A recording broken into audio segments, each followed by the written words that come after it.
Quel est le but de l'éducation? Bonjour, je suis Agi Bonheur, styliste du bonheur. Alors, entre enfants et parents, il y a beaucoup de cacophonie, donc il n'y a rien de mal à ce qu'on en parle.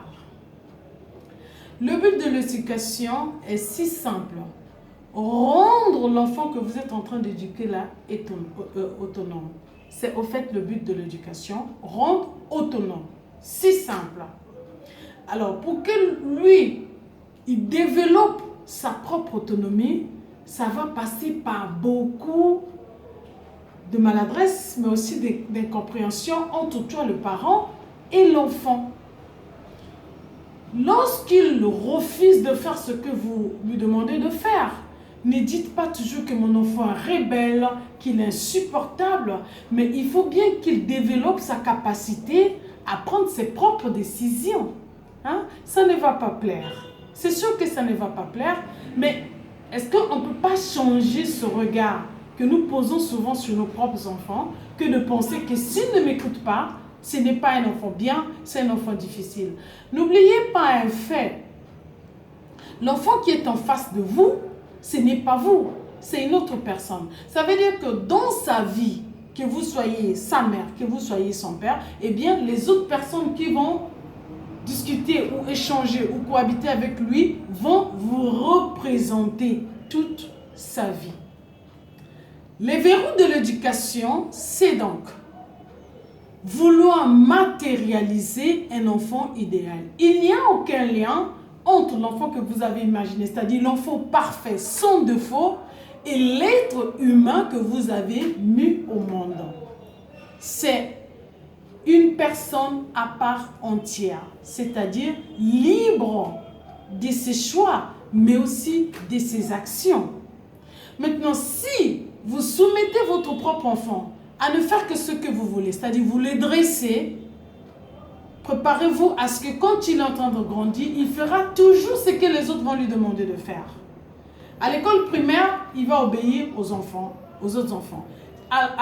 Au collège, s'il devient adolescent, tout ce qu'on va lui demander de faire par ses collègues, il va obéir parce que son éducation lui avait dépossédé de son propre corps. C'est comme si son corps ne lui appartenait pas. Ses avis et ses sentiments ne comptaient pas. Parce que papa lui obligeait toujours de faire ce qu'il veut, tout comme peut-être maman aussi. Eh bien, quand les autres vont lui dire, ben, on fume la cigarette, il aura très peur de dire non. Quand ils vont dire, on fume la drogue, l'enfant va accepter.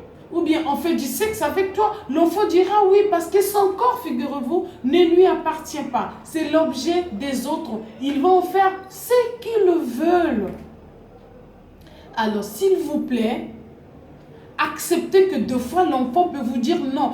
Aussi petit soit-il, même à 3 ans, à 5 ans, je ne vous dis pas de tout accepter des enfants, mais je vous demande juste, s'il vous plaît, de respecter les opinions, mais aussi les sentiments des enfants. Nous, adultes, lorsqu'on nous oblige de faire des choses, ça ne nous convient vraiment pas. Tout comme les enfants aussi, lorsque nous leur obligeons de faire des choses, parce que ce sont des personnes à part entière. Alors apprenons juste à respecter leurs sentiments. Sinon, ne soyons pas étonnés, s'il vous plaît, que votre propre enfant, que vous vous êtes tant investi à éduquer, se mette à toujours dire oui à sa femme. Comment allez-vous vous sentir devant votre fils de 35-40 ans qui dit toujours oui à sa femme et ne peut même pas lui dire non? Parce que même le jour où sa femme va lui demander de vous mettre dehors, alors que vous êtes affaibli par l'âge, cet enfant vous mettra dehors parce qu'il est habitué à ne faire que l'autre veut. Et votre fille, que souhaitez-vous de votre enfant? Qu'elle devienne autonome. Je ne dis pas que vous préparez une femme insoumise à son mari, mais une femme qui a de l'estime de soi, une femme qui aura une certaine opinion, qui pourra se poser face à son mari, pas s'imposer, mais s'imposer. Dire, moi je me ceci.